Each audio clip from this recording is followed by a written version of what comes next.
开局上暴论，段位越低，寒冰越强，高分段的寒冰是陷阱。这是大数据对神医寒冰这套阵容的评价。可以看到，从铂金到宗师，每高一个段位，它的平均排名前4率登顶率就下跌一个等级。来到宗师以上，这已经是一套掉分阵容了。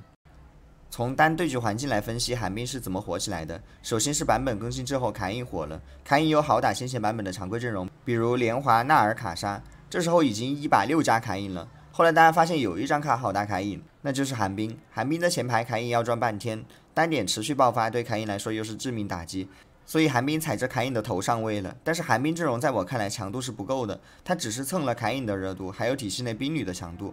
像冰女丢不走的加里奥的卡莎阵容，就可以按着寒冰的头锤。于是这几天高分局出现了寒冰、卡莎、凯隐3分天下的局面。总结起来，装备多的局卡莎强，因为要养2个 C 和1个坦；装备少的局凯隐强，因为除了凯隐的装备都是1出的；装备不多不少的局，寒冰会相对来说强一点。有转职的局，纳尔和莲华就强。来看国服唯2 2000分王者的战绩，也不是靠主玩寒冰上分的。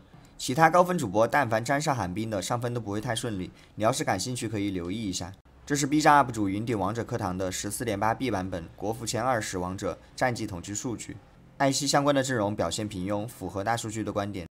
当寒冰阵容没能吃到分的时候，马上就有寒冰孝子的圣经来为其开脱了。具体如下 ：A. 没有羊刀时，装备不对，有羊刀就杀完了。B. 被战士溜进后排，站位送了，不然赢了。C. 没有冰女或者2星寒冰或者2星前排，地排太差了，太卷了，地好一点就吃了。D. 按神域公式构筑时，莲花那边强一点，2星色敌无敌的。E. 按莲花公式构筑时，神域那边强一点，要有2星安妮的坦度。F.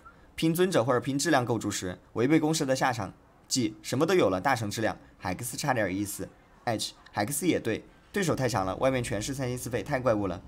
反正绝对不可能的原因就是寒冰不行。